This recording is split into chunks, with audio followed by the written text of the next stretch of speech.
Hey everybody, welcome back to Record-ology. I am here in Rocky Mountain National Park, and as you can see, hopefully see, I am literally standing in the middle of a river. To some people they would call this a creek, but to us it is a river.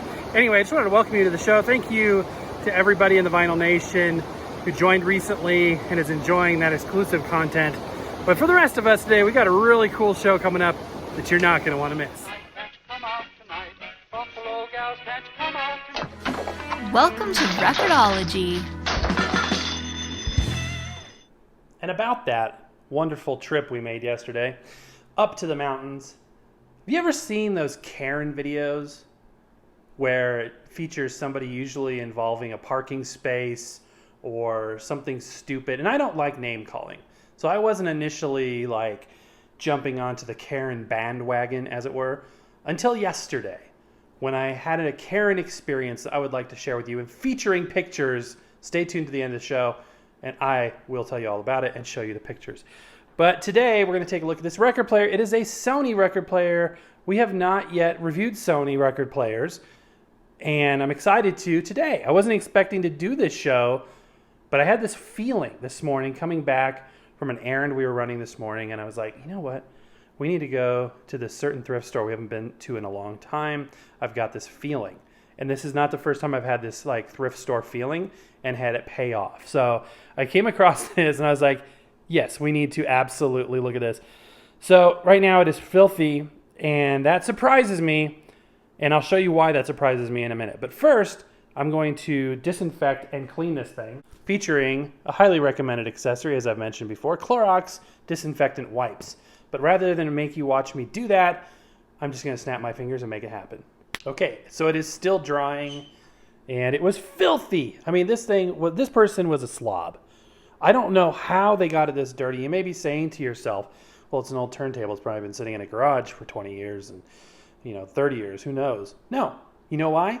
Because this thing was built in 2017. There's no excuse for the amount of crap that I just scraped off this thing. It's unbelievable. So it looks weird and wet. That's just because it's drying. But I'm impatient. I want to get under the hood here and see what's going on. And I'll kind of touch it up as we go along. But it's in good physical condition. Although, like everybody else, they scraped the heck out of the lid. As you can see, it's still drying as well. But there are a few scuffs, unfortunately. I'm going to go ahead and actually remove the lid for the remainder of the video because it's so reflective. It's just going to be annoying and get in the way. I like the dark smoked color of that lid, but it's just going to get in the way. If I actually use this thing and for future use, and if it's given or sold or whatever, I'll put it back on, obviously. But let's look at the heart of the turntable. This thing is very angular. It looks very 2002 to me, but indeed this is 2017. Now let me preface this by saying, even though it is a Sony, I don't really think it's a Sony. It was made in China. And I don't think there's anything that was ever in Japan coming out of this thing. Now, that's not necessarily a bad thing. After all, iPhones and a lot of smartphones and high-tech stuff comes from China. And as you know, I don't think that's a problem. But I just want to point that out, that this is not a Japanese Sony of yore. This is a modern unit. Man, the dust is clinging right back to this. Okay, I'm going to have to clean this up in the long run. But let's take a look at this interesting turntable. It is an automatic. It's going to be using that same mechanism that we've seen so much of with the LP60 and LP3. Comes with a rubber platter mat. Looking underneath here. Cleaning these is really difficult, by the way. Rubber platter mats. We've got the common steel platter or aluminum platter. It's probably aluminum. I always say steel, and it's usually aluminum. So if you go back and watch our, hundreds of shows and reviews we've done at this point, anytime I say steel platter, oftentimes I would say it's aluminum. So this is the exact same platter that's on like the LP3 or the LP60. It's pretty much the same thing. And the mechanism inside is going to be the same as well.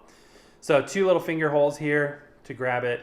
Access hole to put the belt on the motor spindle, which we'll take a closer look at. The reason why there's 2 is so that it's balanced. I'm going to lift this straight off. And before we get to that, let's look at the bottom of the platter here. You can see a date mark there, June 10th, 2016. You can even see strobe markings. Some turntables actually have the ability to to measure their own speed and maintain their own speed through an internal series of strobe markings and sensors in order to do that. Oftentimes, though, this is sort of an off-the-shelf molding that is, standard size, and they don't need that. This ring right here is a sub-platter, which you'll see some kind of residue. I cannot believe this thing shows wear as though it was a 30-year-old turntable. Like, look at that. There's a black marking where that belt has been on the sub-platter there. 2017. Like, did they live in like a heat lab? What the heck? So I'll clean that off. That needs to be cleaned off. But yeah, that's the sub-platter under there. And let's look at this guy. So, I'm guessing based on how new this was and how poorly it was taken care of, that the person probably was like, oh, let me try vinyl. Sony's good, right? I'll get a Sony. These, by the way, are still made. This is the 300. The 310 is the current version. It's a little bit different, but probably largely the same product. It sells between $179 and $200. So it's actually less expensive than an LP3. But as you will see in a minute, it actually lacks a little bit of the feature set that the LP3 has. So, literally the belt could be the reason why this person donated this thing. It's a huge belt. Obviously, this belt better be, it's nice and springy. And if you ever get the idea, hey, I can use rubber bands for belts, it doesn't work. Seems like it would work, and you're like, yeah, right, it'll work. And that's the way I was too. And then what happens is you find out that those just snap, they wear out, it just doesn't work. Even though it seems like it makes perfect sense, it just doesn't work. Okay, so let's see what we have here. This is interesting. So it's obviously a plastic plinth. I'm not used to seeing these. This is really interesting. I'm not used to seeing these holes cut in here.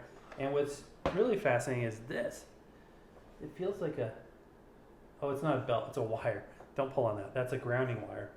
Okay, so don't mess with that. I was like, what other belt could there possibly be? But if you pull off the platter off of an LP60 or an LP3, you're going to see the same mechanism. It was big. There was an Iowa from the 90s which I actually thought this was probably a clone of at first, and it's not. But it used that same mechanism. It goes back a long ways. The good news is it's a great mechanism. And even though there's a lot of plastic here, there's a lot of metal as well where it counts. And this is a fantastic unit. So you can see we've got a lot of dust still down in there.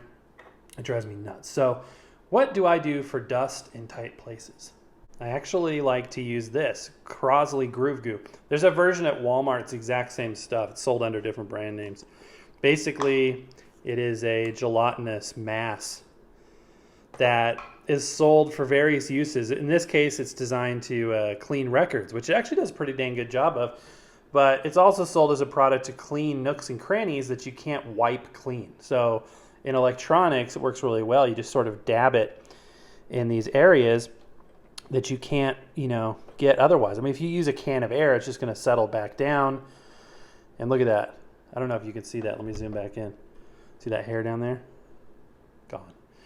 It does a good job. So I'm going to use this as we go to kind of tidy things up a bit. Again, I can't believe, I should say, how much dust this thing has, considering it is like 3-4 years old. And apparently wasn't used it was probably used, who knows how long, not very long, and then, left and then eventually donated. So that gives me hope that this thing has a lot of life in it still. Let's not do that. But that's what it looks like under the hood. So what we're going to do is we're going to reposition the pulley back onto the sub platter after I clean it and put the platter back on. The belt just goes around this pulley. This is the motor spindle, actually, this little brass finishing. And that is the motor right there. It's probably either a JYK motor or something similar, some sort of clone of that nature. So let's get it all put back together and we'll look at the feature set and then we'll test it out. I want to point out too that this is a consumable product. You'll see that it's picking up grime and hairs and gunk. So eventually you need to replace this, but it goes a long way. I've had this for a couple of years now and it's still going strong. Works good. Gets in those nooks and crannies. So yeah, we're pretty much ready to go here. It looks fantastic now. It looks clean like it should for something that's only, months old. I did notice, though, a little bit worrisome, the belt did not fit snugly around the subplatter. It was a tad bit loose. It still fit around the pulley fairly tight. So there's a possibility there could be a slight issue with that belt being stretched. Time will tell. We'll see if there's a lot of wow and flutter, which we'll check out here, as well as speed consistency. But let's get down and take a look at the design of this unit and the functionality. Starting down here in the bottom left-hand corner, a very unique place to put the 45 adapter. Good Lord, the dust on this is driving me crazy. It's all right, I'm not going to obsess over it. I'll clean it up later. But anyway, that's an interesting and unique place for the 45 adapter, but that's okay. This isn't the cheapest of the cheap, but it's still a cheap plastic 45 adapter. I always like to upgrade those. We've got the speed control. It's a 2-speed turntable. Would you look at that? I can't do that, man. I gotta have it clean. Anyway, there's a speed control. You just, in or out, it tells you, or it tells the device what speed you want to play. And then if you notice, these turntables have buttons that are in very similar places to like an LP60 or an LP3. That's because of that mechanism, that shared mechanism, that the controls are in the same place. So we've got a start and stop and up and down. That's a Q button. That basically lowers or raises the tone arm. That's cool. A lot of these automatics only have these two features. They don't often have that. So, a turntable is a remarkably simple mechanism when you get right down to it. It literally just spins the record. The cartridge is self-contained. It doesn't require electricity. If there's a preamp circuit, that's the only bed of circuitry, and we'll talk about that in a minute. But really, at its heart, a turntable just spins. All it does is spin. It's a very simple mechanism. So that's why when you look under the hood like that, it's not a bad thing that there's not much in there. Actually, it's probably better that there's less. This can still be used as a manual turntable in addition to an automatic turntable, which we'll demonstrate in a little bit. Over here, we've got the size select. So we need to be able to tell the turntable what size record that we are playing, so it knows where to drop that needle. Now you'll notice here, instead of saying 7-inch or 12-inch, it says 17 or 30. So obviously these are metric measurements versus, non-metric measurements. So we're going to set it how we want it, whether we want a 7-inch disc or a 12-inch disc. Again, that control is always in that place. Moving over here to the cartridge and stylus. So this is interesting. This is one of the first things that stood out to me. This is pretty much the same head shell cartridge assembly that you're going to find on LP60. It might actually be the one. And it houses an unbranded Audio-Technica 3600L, which is good because they're common. They're easy to find replacement styli for. They're really cheap. We can take off the stylus very easily. And you can see the common silver box of the 3600L under there. Interesting to find one of these with a guard. Now, when you buy a used record player, it's common. Look at that cantilever. You can even see the shape of that diamond cantilever. It's common accepted advice that when you do buy a used record player, that you immediately replace the needle. That being said, because this one is so new, I am actually going to test it out on a test record. Now that I'm looking at that platter mat, I think we have that upside down. Not that it really matters. It is a straight tone arm, akin to the LP60. And then on the back here, we have that spring-loaded counterbalance mechanism. And it looks like we have a little something. I think it's just a wire. Yeah, it's just a wire braid on the back. I thought that might be an adjustment. So the counterbalance is preset. The anti-skate is preset. You can see the little lift there. Pretty standard stuff. And looking this closely, you can see I have more dusting to do. There's the hinge. You can see this kind of stuff still unbelievable. Like, I don't know what on the edges of the RCA cord. These were like, they look like somebody had like chocolate fingers, and hope it was chocolate. some kind of biodegradable substance was on there, and it's like, what were you doing? You know what I mean? It must have been a kid. I think it was probably a kid. I remember my son keeping his hands clean was hard to do. Okay, so here's the label on the back. As you can see, made in China. That's the most telltale sign that this is not made by Sony. The mechanism, it could be handpin that makes this. It could be, there's a bunch of them. I'm not 100% sure. Without having, if the next model up has Bluetooth. And when you have a Bluetooth device, they have to disclose an FCC ID, which allows you to Google search it. And there's an FCC lookup ID. You can see the inside pictures. You can find out sometimes who makes it. And that's a lot of the times how I do some of my CSI work. But without that, it's pretty tricky to do so. And it doesn't really matter anyway. So we've got the preamp switch because it's a magnetic cartridge, which is a good thing. It's got a built-in preamp. This is a USB turntable, so you can output that digital audio signal, which, if you think about it, has a digital encoder. So it takes the analog sound from the record, digitizes it because USB is a digital connection, and sends that to your PC. There it is, October of 2017. I can't believe this thing. It looks like it's been like at least 1990s level of crud on this thing. I've pretty much given up on trying to keep this thing dust-free for this video because it's just, it must be statically charged because it's literally pulling the dust back in. I forgot to show the bottom. We need to look at the bottom. So we've got, rubberized feet with these cups to give it an appearance of a larger foot. That's not uncommon. What is sort of uncommon is the amount of control they give you on this automatic turntable. So there are pots for adjusting the 2 speeds, which is great. It does have AC motor, which I didn't point out earlier, so it probably uses an AC synchronous motor, which is a good thing, and can actually maintain the speed regularity off of that. So that's good. That's better than a DC motor power supply for a turntable. And what's really surprising over here is it actually gives you controls for where the record drops and lifts up. So you can adjust that. If you have a record that's rejecting or returning too soon or too late, you can make that adjustment. Also, if it's not dropping the stylus in the right place, you can make those adjustments as well. So that was impressive. I was like, that's good. Glad to see that. Okay, as you can tell by the top of the frame, I had to take everything off in order to flip this over safely. It's being propped up by something in the back.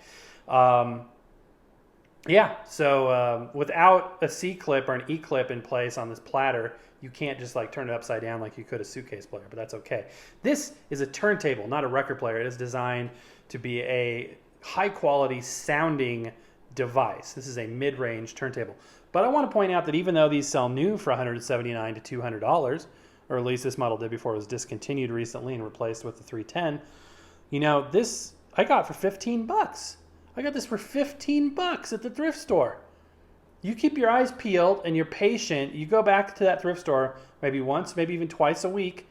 Something will turn up. I'm telling you guys, you can do this hobby without spending hundreds and hundreds of dollars. And with a built-in preamp, you don't even need an external preamp. And really quickly, because people always are curious when I mention that without explaining what it is, when you have a magnetic cartridge like this, which is better, it outputs a lower voltage, so it needs a little amplification before you can even plug it into powered speakers or to a stereo. So that's called a preamp. Okay, so the music that we will be using for today's test is Emil's telegraphic transmission device, who has graciously shared with us a lot of their music. So it makes for good testing material.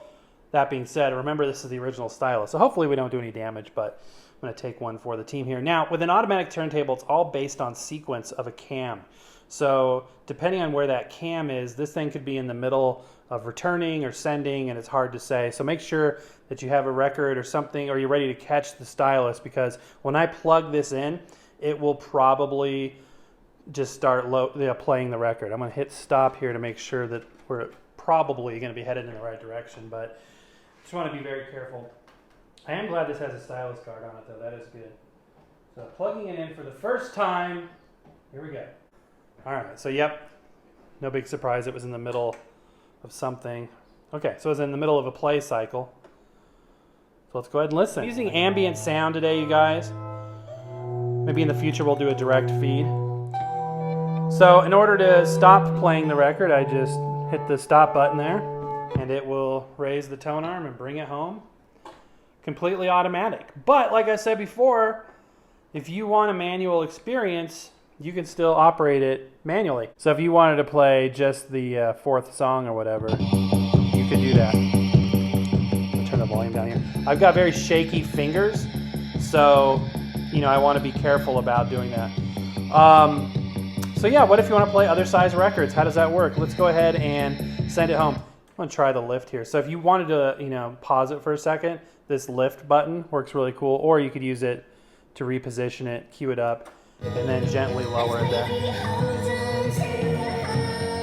I think the speed is... I think I have it set at 45. I do. So we're playing that 33 RPM record at 45. That's not really fair to these guys. I apologize. If you want to hear it at the correct speed, check them out. But let's play a 7-inch record. Now, obviously, you can play 33 or 45 7-inch records, as well as 33 or 45 12-inch records. You can even play 10-inch records if you manually cue it. So this one, I believe, is 45 RPM. This is a UK release, again, from Emil's telegraphic transmission device.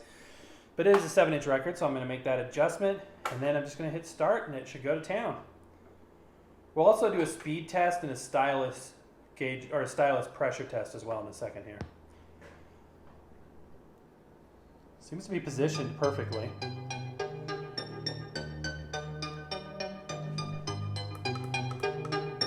The clicking you hear is just me adjusting the digital volume control on this.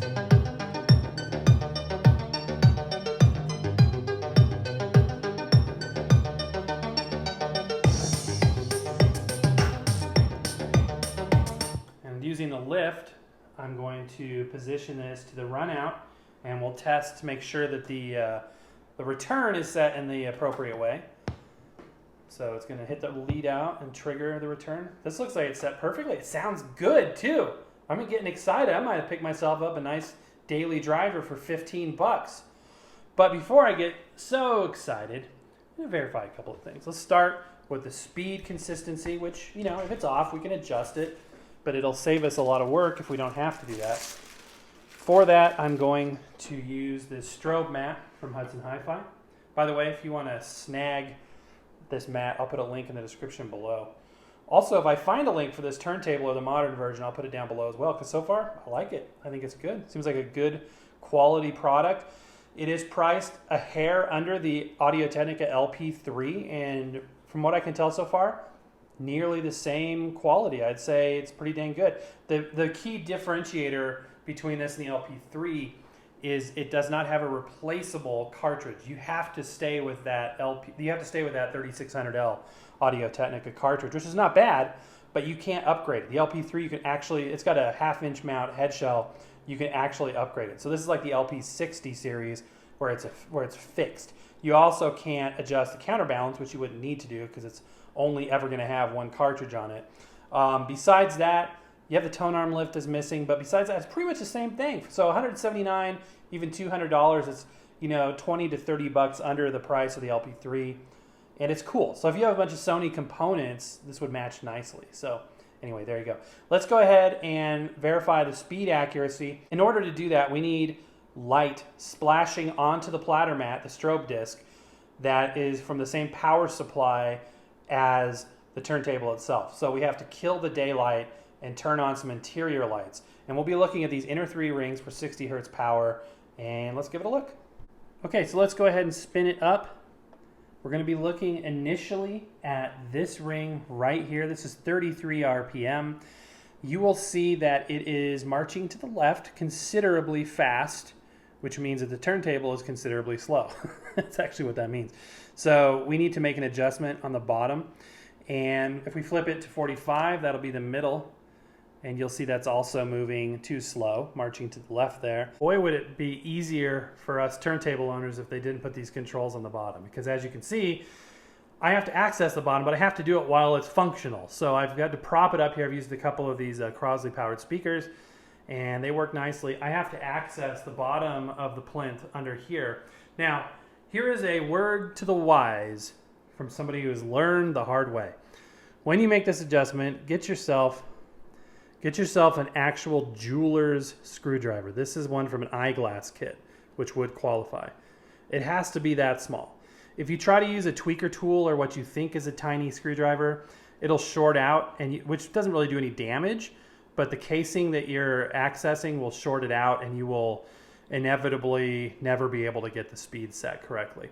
So what I'm going to have to do, this is going to take a while, and I'm not going to make you watch the whole thing, but basically I've got to turn it on And while it's on, I've got to make those adjustments and look at those stroboscopic markings, which is kind of annoying.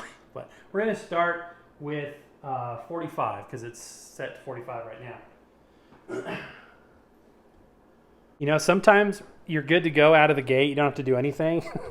Sometimes it requires a little bit of patience, but, you know, between you and me, we got this, right? I mean, you watch Record-ology and you could figure it out between me screwing up and every once in a while doing things the right way and just hanging out. We'll get there. We'll get there is what I'm trying to say. So let's test the downforce. This is something that's important as well. Because this is an automatic turntable, I need to unplug it in order to make sure the platter doesn't spin when I move the tone arm over. Okay, so I'm using a little digital gauge here. Again, when I use accessories like this, I'm going to try and put links down below in case you need one. This is like $10 or something, and it works really, really good. So what we're going to do now is literally, look at that. Yeah, a little bit of, and that is not even powered on, you guys. That's just a little bit, probably some capacitor had a little bit of juice left in it. We're going to literally just drop the stylus onto the gauge here and see what it's tracking at. That platter mat's pretty thick, so I'm going to actually peel that back because the thickness of this part of the scale needs to be, it needs to hit the platter at the same vertical point that it would if there was a platter mat. So if it's super thick, it's kind of nice to be able to peel it back. Okay, so what we're going to do is we're going to manually lift this up and set it down. Oops, we need to zero this out. This cartridge should track right about 2.5 grams. That's our target. So let's see what it's tracking at now. And 3.5. And let me also point out, I want to make sure that the lift off camera here is pushed all the way down because sometimes those can hang up a little bit. So we're at less than 4 grams, 3.5 grams, and that's fine. I think this cartridge can go up to 4 grams. So I think we're right on track. No damage will be done. Again, even more so than too heavy of a cartridge or stylus pressure is a damaged one. So from that standpoint, it's really recommended that you replace that stylus. It would definitely be advisable so that it doesn't have any jagged edges or anything that could damage your vinyl. That's all there is to it, you guys. I'm super impressed with this. Now, I'm going to play a little bit more music here from Emil's telegraphic transmission device. In the meantime, I owe you a good Karen story, so I am going to come through on that promise, right? We know, do clickbait around here. We say we're going to do it, we do it. Where's the sound? Okay. The clicking, by the way, is the volume control. That's one thing I don't like about these Crosley speakers is they use a click, like a digital volume control. So we're coming down from, let me skip this a little bit forward.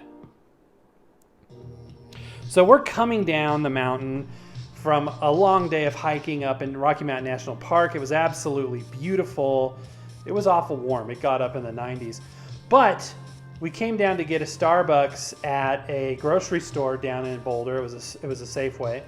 And I was in getting coffees and my wife texts me. She's like, hey, there's some idiot parked right next to our car.